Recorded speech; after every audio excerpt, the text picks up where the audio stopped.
Hi guys, just adding in Hannah. Here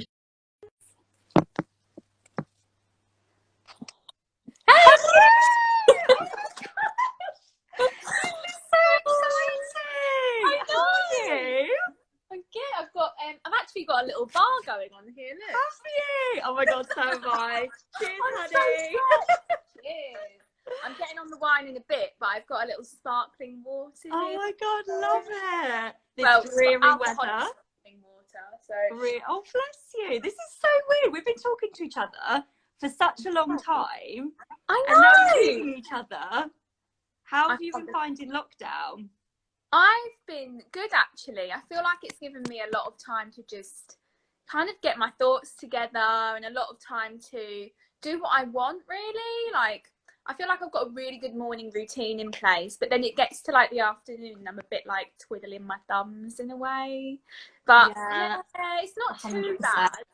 How about Yeah. you? Yeah, it's been all right actually.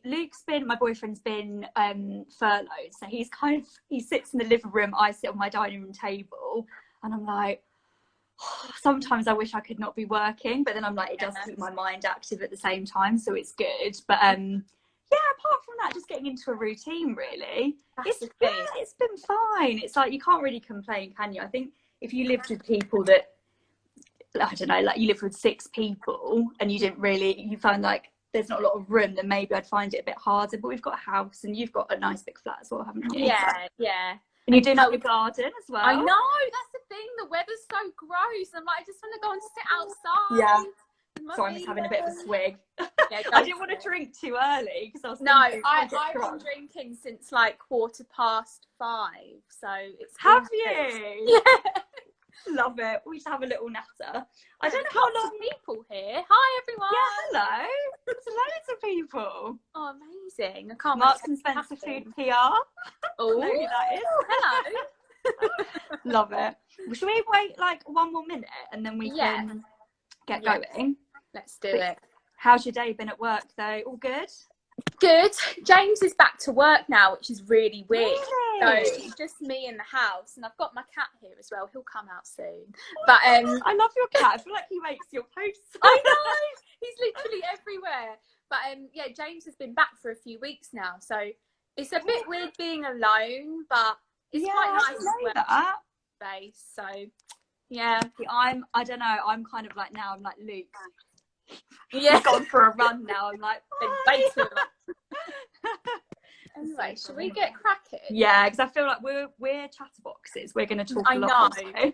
That's the thing.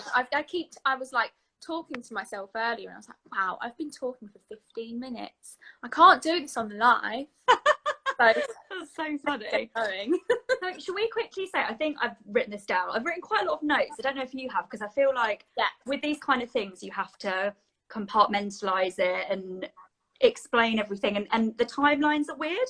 I think once you're into your 20s, you're like, when was that? What year was that? So I think it's just good to make notes, isn't it? And things like that. So perfect. So I think we just wanted to say that we essentially didn't want to detract from the Black Lives Matter movement and all the amazing things that are going on with racial equality at the moment. But obviously this is a topic that we feel is really important to myself and Hannah. So we just want to continue that sort of offline and online. We're kind of still in massive support of the Black community and doing all that we can. So yeah, we just wanted to say that first, really. Definitely.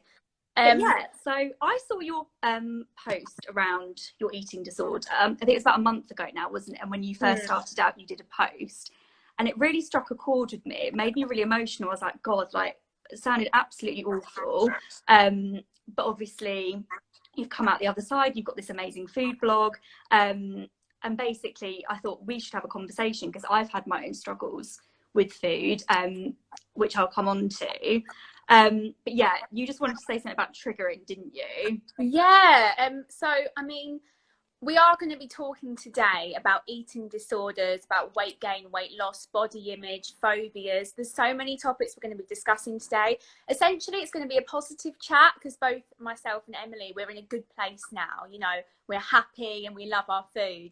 But if you are going through recovery or you're on a journey to get to the other side, and you feel like these topics might trigger you, then it might not be the time to be tuning in and to be listening. But it's completely up to you. I mean, we're going to be having laughs today. We're going to be having a good time. So yeah, just kind of determine on your situation right now. And yeah, let's get into exactly. It'll all be positive, but obviously we're just going to get a bit personal, I think.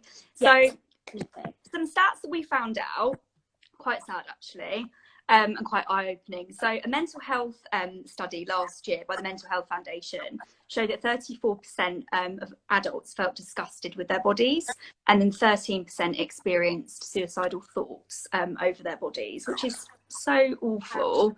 But that's in the UK, so obviously worldwide, who knows what that statistic is. So Hannah, do you want to talk through your story first then? Yeah. So I've briefly touched on it a couple of times on my page, but the character limit on Instagram is way too short for me, my blabbering. So I'll go into details. So it started off my battle, let's call it, with food when I was only 5 years old. I was really, really young. And people might be shocked at that, because I guess when you think about a battle with food, you think about body image. For me, it didn't start out that way. It started out with a really severe phobia of vomiting and germs. So I was a really happy child. I grew up in the most amazing family, had the best life. And, you know, like I started school and everything changed. So I found a lot of teachers were pushing, like, don't eat before you've washed your hands, and a lot of things like this. There was a big outbreak of E. coli in my school, and I remember this really vividly as one of my youngest memories.